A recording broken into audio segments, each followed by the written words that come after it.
सभी को नमो बुद्धाय, जय भीम। तो साथियों, आज हम लोग बुद्ध और उनका धम्म का एपिसोड नंबर 8 पढ़ेंगे और इस एपिसोड में हम लोग पढ़ेंगे या जानेंगे शोकग्रस्त परिवार। सिद्धार्थ गौतम जब घर छोड़कर जाते हैं तो उनके साथ में छंद और कंथक भी जाते हैं। उनको आशा होता है कि मैं थोड़ी दूरी तक जाकर सिद्धार्थ को वापस लेकर आ जाऊंगा, लेकिन उनके साथ ऐसा नहीं होता है। सिद्धार्थ उनको समझा बुझाकर भेज देते हैं और जो कंथक और छंद दोनों रोते हुए बिलखते हुए आते हैं घर पर।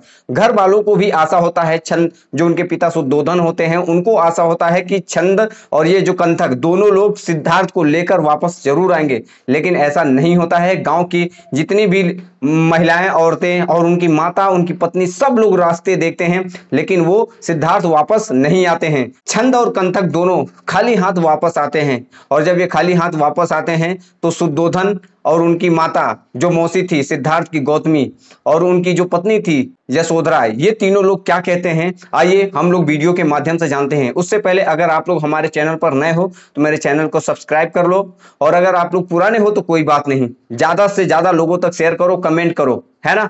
हम लोग बुद्ध और उनका धम्म का एपिसोड नंबर 8 पढ़ रहे हैं। चलिए चलते हैं वीडियो की तरफ। 21 नंबर, शोकग्रस्त परिवार, शायद ये लास्ट भी होगा, है ना। पहला पॉइंट देखते हैं।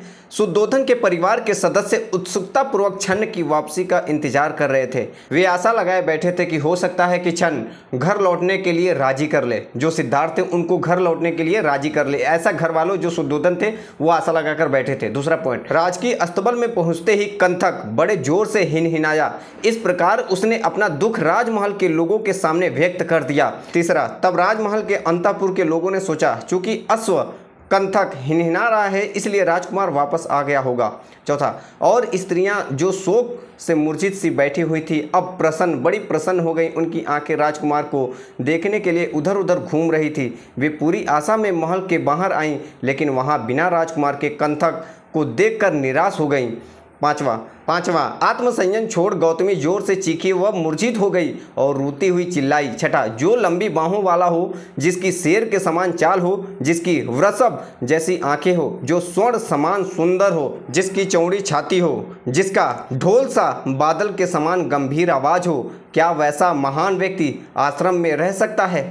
यह पृथ्वी ही अब रहने लायक नहीं रह गई है, क्योंकि अच्छा कार्य करने वाला आदर्श नायक हम लोगों को छोड़कर चला गया है। आठवां, जिसके दोनों पैरों के अंगूठे के बीच सुंदर जाली हो, जिसके चरण कमल नील कमल की तरह सुंदर हो, जिसके बीच में चक्र चिन्ह हो, वह जंगल की पगडंडी को कठोर भूमि पर कैसे चल सकेगा?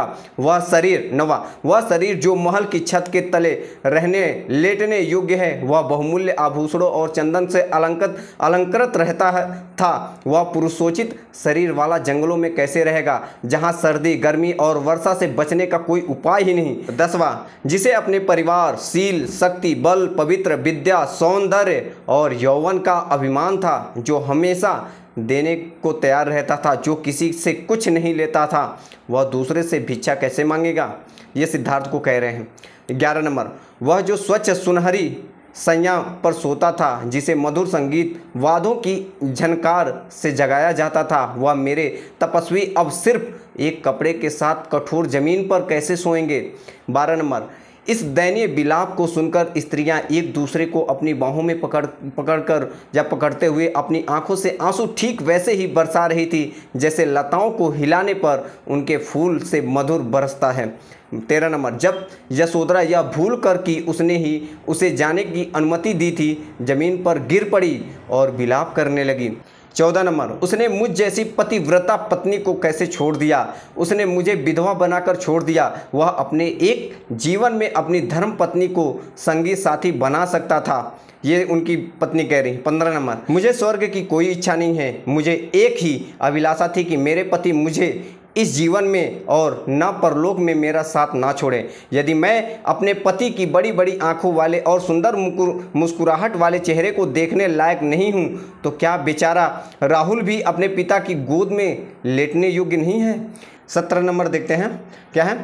खेद है उस बुद्धिमान नायक का हृदय अत्यंत कठोर है, उसका सौंदर्य देखने में इतना सुंदर लगता है, अत्यंत कठोर और निर्दयी है। कौन ऐसा है जो शत्रु को भी मुग्ध कर लेने वाले, तोतली बोली बोलने वाले, इस प्रकार बच्चे तक को छोड़कर चला गया, ऐसा उनकी पत्नी कह रही। 18 नंबर, मेरा हृदय भी बहुत कठोर है, पत्थर या लोहे से बना हुआ है। जो अपने स्वामी के जंगल जाते समय भी नहीं पसीजा, वह राजकीय गर्व को जो सुख पाने के योग्य हैं अनाथ बनकर चले गए।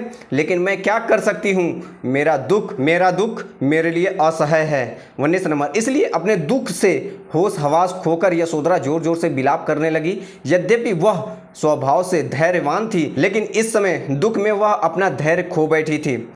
20 नंबर देखते हैं। इस प्रकार यशोधरा को दुख में जोर जोर से रोते और जमीन पर गिरी देखकर सभी स्त्रियां चीखने लगीं। आंसुओं से भरे उनके चेहरे ठीक उसी प्रकार हो गए जैसे वर्ष में प्रताड़ित कमल हो, है ना। 21 नंबर, क्षण व कंथक दोनों के वापस लौट आने की बात सुनकर और अपने पुत्र का दृढ़ निश्चय सुनकर सुद्धोधन दुख से घायल हो गया। 22 नंबर, अपने पुत्र के लिए दुख से उद्विग्न होकर अपने नौकर चाकरों द्वारा सहारा देने पर सुद्धोधन ने घोड़े की ओर देखा तो उसकी आंखें आश्चर्यपूर्ण हो गई थी या अश्रुपूर्ण हो गई थी, मतलब आंखों से भर गई थी, है ना, भर रही थी। इसके बाद वह जमीन पर गिर पड़ा और विलाप करने लगा। 23 नंबर, तब सुद्धोधन उठा और अपने मंदिर में गया, उसका कोई मंदिर था उस समय, मंदिर गया, उसने प्रार्थना की, मांगलिक कार्यक्रम की और अपने पुत्र की सकुशल वापसी के लिए कुछ खास मन्नतें मांगी। इस प्रकार सुद्धोधन गौतमी और यशोधरा यह कहते हुए अपने दिन बिताने लगे, हे देव, है मतलब उस समय कोई देव हुआ करता था उस समय, है ना, कितने दिनों के बाद हम उसे देख सकेंगे, ऐसा वो कह रही हैं उनकी माता जी, है ना। अब अगला हम लोग पहला भाग हम लोगों ने देख लिया है, अब दूसरा भाग देखेंगे। आप लोग ऐसे ही हमारे साथ जुड़े रहो, हम धीरे धीरे करके बुद्ध और उनका धम्म का पूरा एपिसोड आपके पास पहुंचा देंगे। और आप चाहोगे तो धीरे से हेडफोन लगाओ और सुनते जाओ एकदम प्यार से, है ना। तो सभी को नमो बुद्धाय, जय भीम। आज के लिए इतना ही।